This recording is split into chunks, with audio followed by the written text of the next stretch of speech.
Hi, my name is William Seymour and I'm going to be presenting our talk today, Is It Time Our Devices Show a Little Respect? Informing the Design of Respectful Intelligent Systems. This is work that I completed at the University of Oxford as part of my PhD, and I'm now at King's College, London.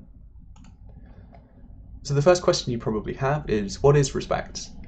Respect, as a word that we use in everyday life, has a lot of different meanings packed into it. And we normally rely on the context and other subtle clues to tell us which is being talked about at any given situation. As something that's integral to the way that we talk and interact with each other all the time, respect often forms an intuitive part of our lives, and this can make it difficult to unpick and explain. But at the same time, it's a really important word to be able to make use of when we're designing and developing systems, because it covers a lot of things that otherwise fall through the cracks when we use kind of alternative existing ways of thinking about ethical problems in design. So to start us off, we've kind of got four intuitive ways of thinking about respect here.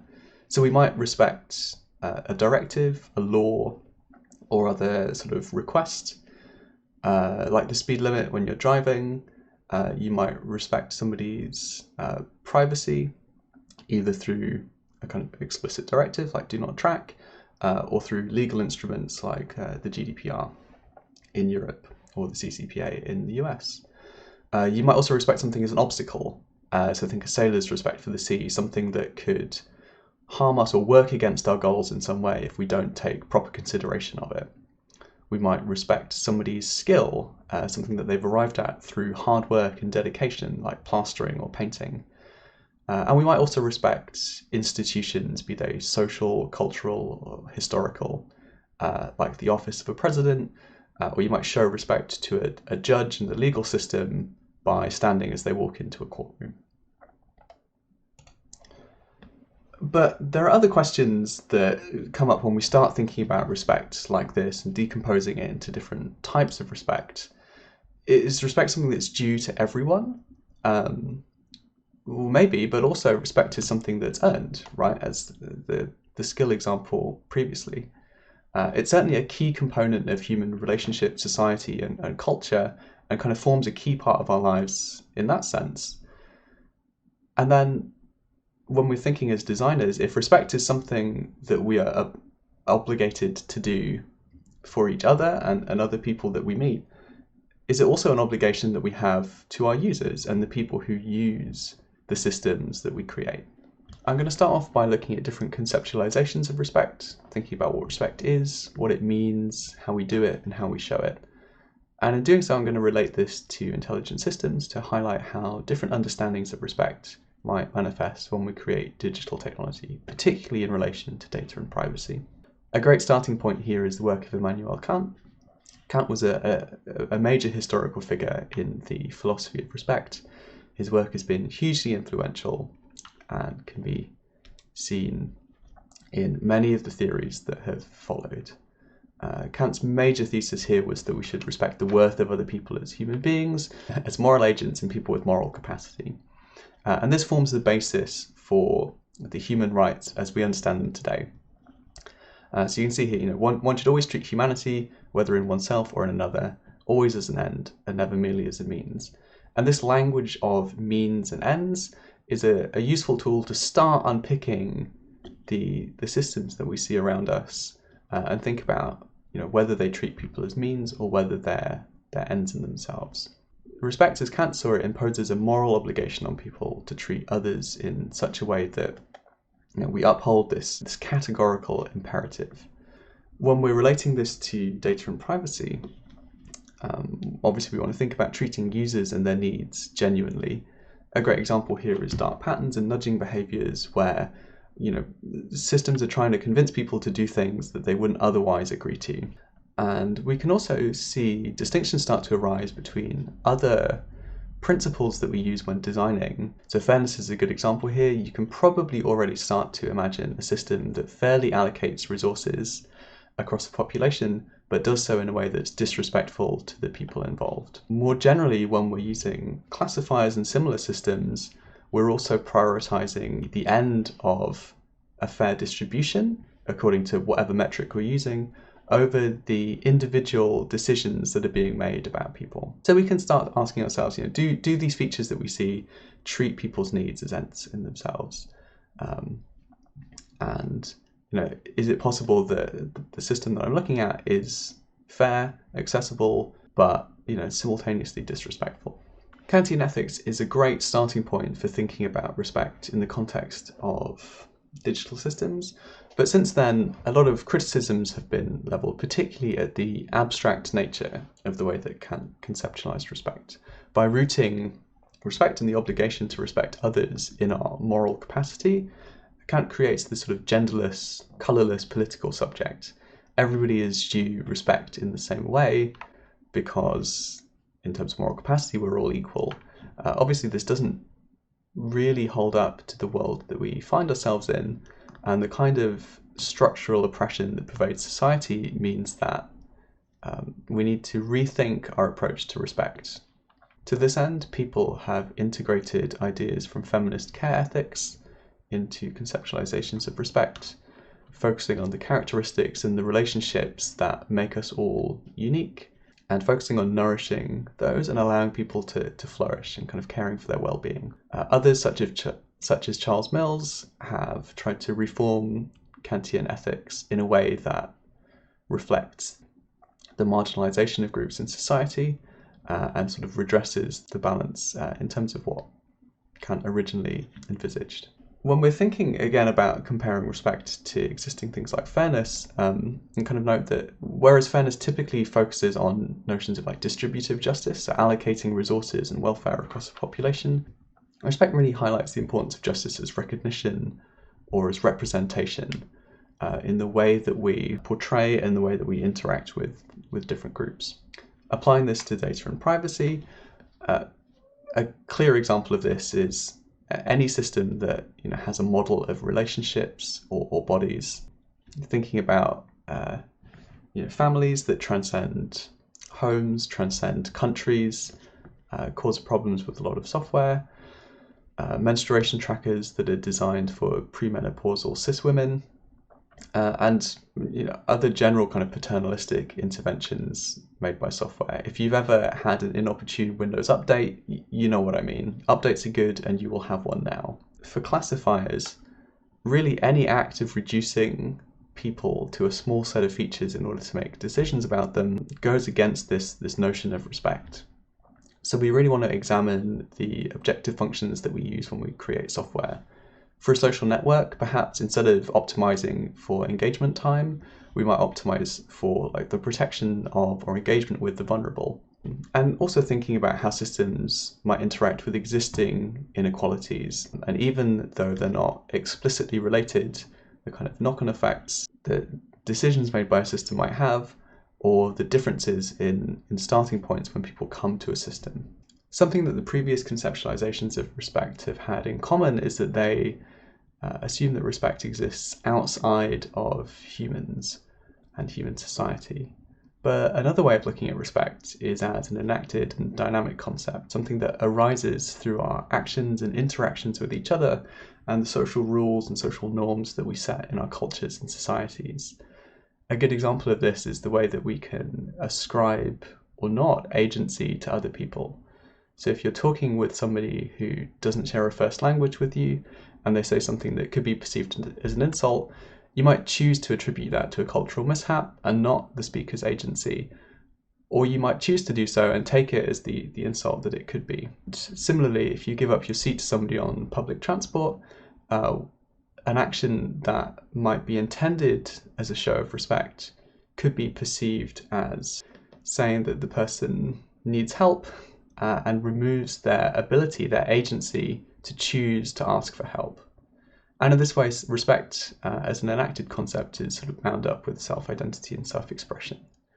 Similarly, Goffman talks about the way that we give out social signals and use social structures to tell other people how we are to be treated, and through deference and social rituals, we perform those behaviors to other people as a way of showing respect. Applying this to data and privacy, accessibility is a key area, It's very easy, and there's a great risk of conflating needing help with wanting help when designing accessibility features, particularly those that deploy themselves or suggest their own deployment, and also in the way that they are labeled and demonstrated to users. There's also the performance of gender and other human characteristics by chatbots and voice assistants, and the way that this impacts not only on the people who are using the system, but also on the groups who share characteristics that the system is performing. And more broadly, it's important to allow people the freedom and the room to express themselves and self-identify. We can look at systems and ask what the flows, the structure, and the architecture of the system assume about the user, often implicitly, and particularly when these systems fail or encounter unintended input or behavior, what effect does this have on interactions and the groups that share characteristics? I'm going to move on now to the configurations of respect that arise when we're looking at systems in the wild, and we can think about different boundaries between people and parts of the system and look at how respect affects those boundaries particularly. So these complex ecologies arise because systems aren't monolithic. They've got lots of interlocking parts that work together, vast design and development teams, people who use them, and then also people who are affected by them in their normal usage. So as an example, we can ask the question of Alexa whether it's sexist, but really this question involves looking at 4 different configurations of respect that might arise. So you've got the interactions between the user and the device, how the user feels respected or not by what Alexa says to them, what it offers them, and how it responds to them. But there's also the way that the designers and the developers of Alexa show respect to the user through the way that Alexa is designed and the way that Alexa is supposed to communicate with them. The development of Alexa's voice and conversation routines are closely bound with the communities who share the characteristics that Alexa is performing, and also the way that Amazon presents Alexa as a device for the home, as an assistant, and the way that interacts with existing roles, perceptions, and biases in society. So we can think about the way that devices respect users, and potentially users show respect, deference to devices, as well as how designers communicate that respect to users via devices. But also the way that devices allow users to show respect or not to each other. We can similarly ask for systems that facilitate or mediate communication between people. Do they promote respect between those users of the system? For a smart home device, this might be members of a household. For online platforms, this could be an audience. But maybe on forums, social networks, you've also got strangers and friends.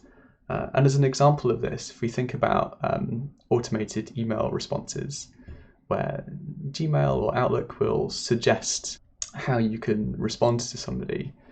So the system or its designer, it sort of is respecting your time by taking the hard work out of responding in a predictable kind of boilerplate way, allowing you to show deference, but at the same time offering a small selection or one choice in how to respond undermines your personal autonomy by limiting your space to kind of construct a personalized response to the recipient. But on the other hand, it allows you to show respect for other people by responding to them quickly and attentively, and kind of following the social rules that are expected. The very fact that these sort of smart compose features exist frame the task of replying to somebody as a burden or an obstacle, rather than an opportunity to respond personally to the other person and to kind of consider their needs. So there are all of these different aspects of respect that come into play through what feels like a very simple, mundane system. And finally, I want to spend a bit of time talking about how respect applies particularly to different parts of the life cycle of intelligent systems. When creating new systems, we might think about how different approaches, paradigms, and architectures upfront change the ways that we can show respect to people that use our systems, and maybe constrain the ways that we have to treat them and the ways that they have to interact with each other. Kind of really questioning whether these choices frame the people affected by a system as means or ends. So that just the very use of a classifier, right, changes the calculus as to how you approach this kind of a task and how respect applies to the ensuing system. And asking, related to this, what parts of the user experience are being optimized for, how they consider people, their individuality, their ability to express themselves, the extent to which they're ascribed agency, all of these things that we've just been talking about. And finally, kind of bearing in mind what Derrida calls the colonial impulse of ubiquitous computing. Just because something can be categorized, recorded, analyzed, doesn't necessarily mean that this is the ethical thing to do. So thinking about the boundary where people interact with algorithms, representation on design teams is a massive first step to preventing some of these problems. Reminiscent of the nothing about us without us, in a lot of cases where deeply disrespectful products have been created, it's clear that a representative design team would not have made the same mistakes. And we see in online content moderation how seemingly small or contained decisions can lead to the reproduction and enforcement of these sexist or racist assemblages that we see in other aspects of society. Finally, when it comes time to sunset a system, respect can help us to look through the decisions that are made there. The preservation of communities, working with and including the people who have integrated a system into their everyday lives is very important. Yahoo Answers is a good example, where there's this struggle suddenly to capture what's seen as a cultural heritage from users, whereas for Yahoo maybe it's more of a just a product that's going away. And this idea of understanding the role that systems come to play in people's everyday activities and the relationships that they have with other people and other systems is illustrated quite well by Jibo, which was a social robot for the home. People interacted with Jibo over the course of weeks or months, and then one day the company that manufactured it decided to turn off the servers, so Jibo did one last dance for people, and then for all intents and purposes died, which is is an insensitive way of ending a relationship that was started by exploiting these aspects of respect and social rules, and we can use respect at both ends of this equation to kind of see how it plays out and how it could be done differently. So now, to wrap up, I've discussed several different ways of conceptualizing and thinking about respect, what it is and how we might show it to the people who use the systems that we create, as well as how this relates to their implementation, data, and privacy. And now I just want to leave you with a couple of questions to think about in relation to the systems that you use on a day-to-day basis that will hopefully spur some interesting discussion. So the first of these is, what does respect mean for your users and the communities that you interact with in a commercial or an academic setting? What's important to them, given what we've talked about today? How might respect manifest in their interactions with the system?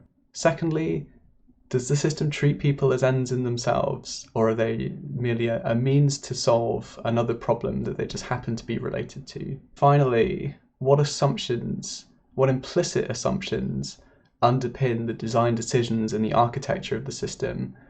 And perhaps most importantly, what other ways might there be of achieving the same goals without needing to rely on those assumptions? So thank you very much for watching. This is the end of the talk, and I think it's now time for questions. Please feel free to follow up by email. I'm at KCL now. My email address is listed here. Thanks again.